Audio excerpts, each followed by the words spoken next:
Welcome to Professional Standards Training, presented by Oregon Department of Education, Child Nutrition Programs.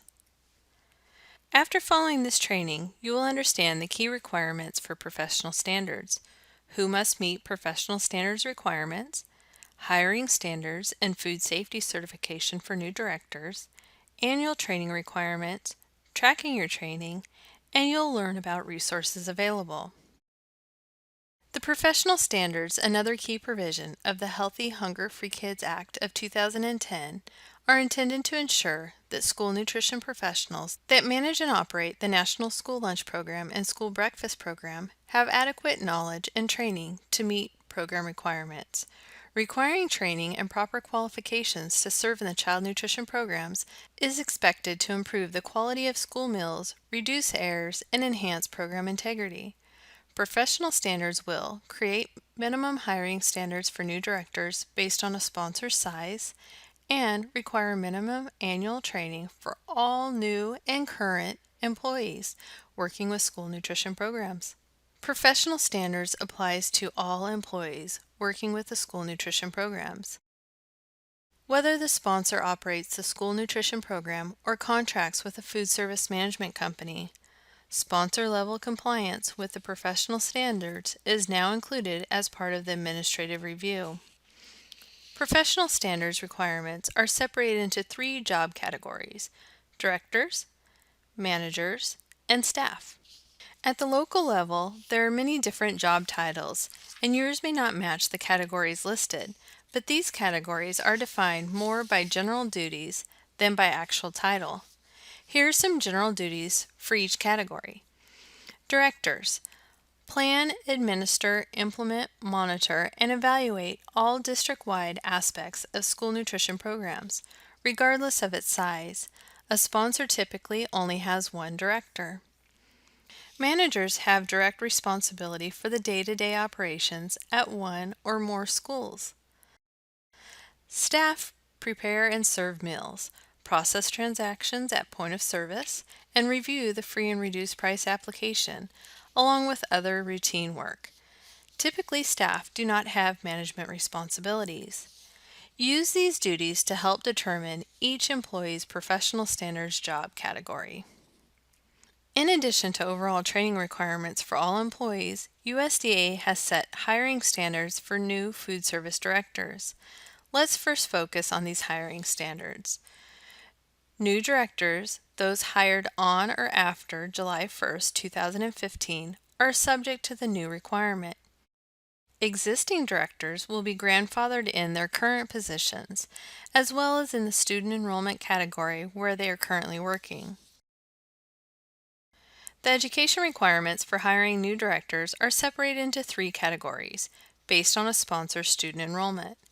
As enrollment increases, program demands and complexity follow.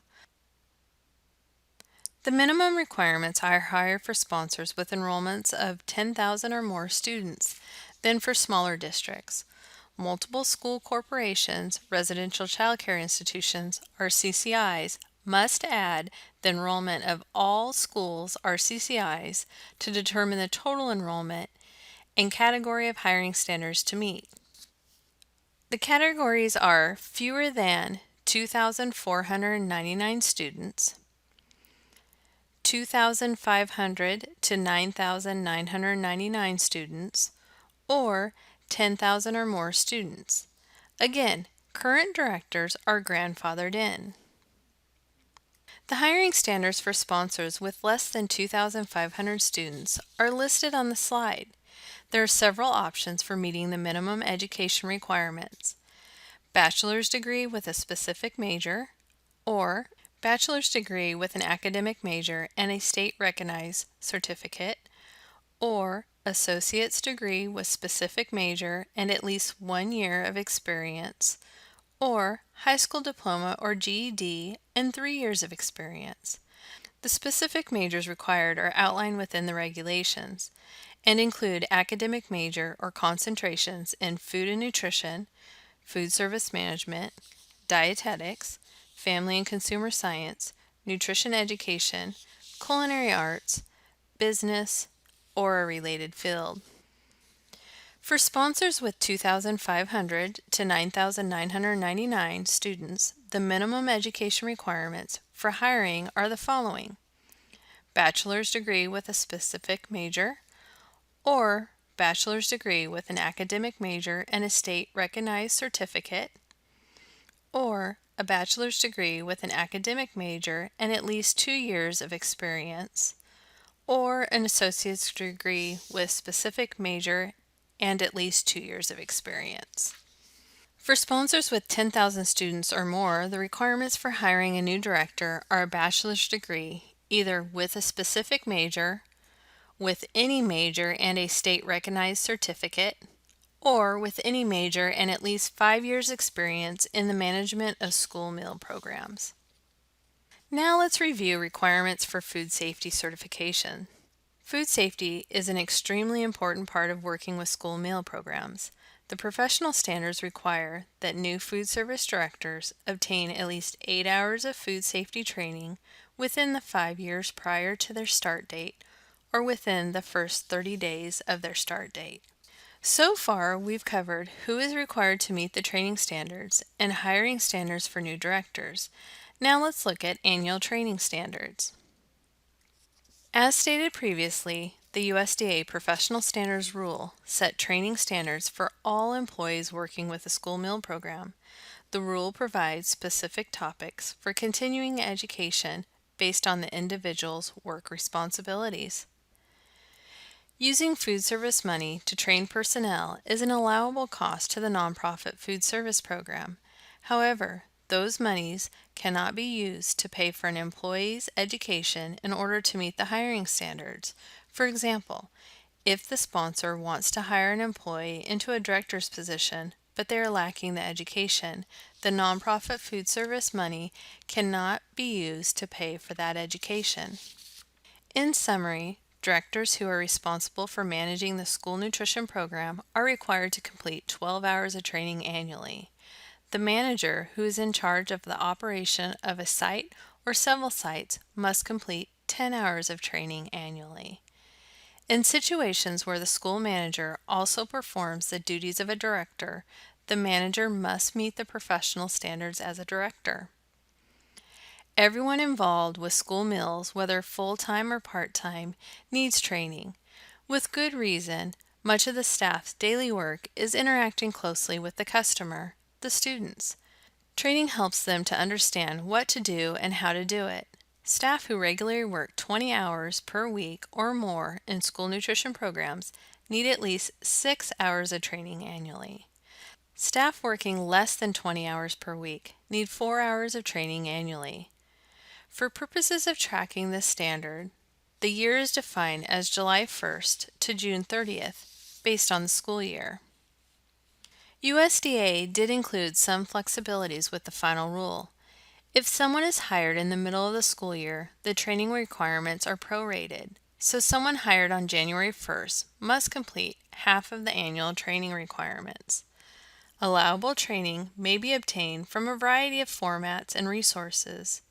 State agency training, like today, in-house training, such as training on a new piece of equipment, or training from agencies like ICN, SNA, etc., are all allowable training formats. The USDA's Professional Standard website also contains several training opportunities. There are 4 specific key learning areas that are considered appropriate for meeting the professional standards requirements.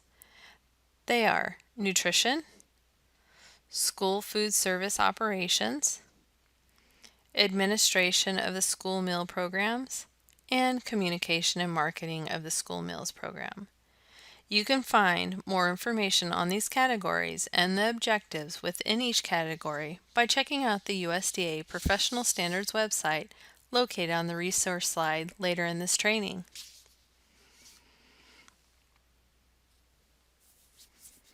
For training to be useful to the employee and count towards their training hours, the training should apply to employees' work duties.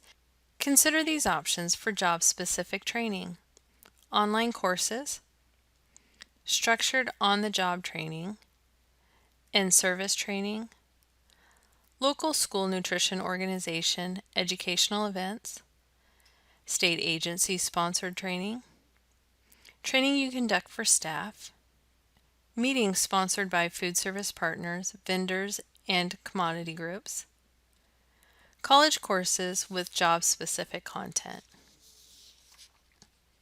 Keep all documentation of training for all staff, including agendas, staff sign-in sheets, and any other documentation that will show who attended and the training topic.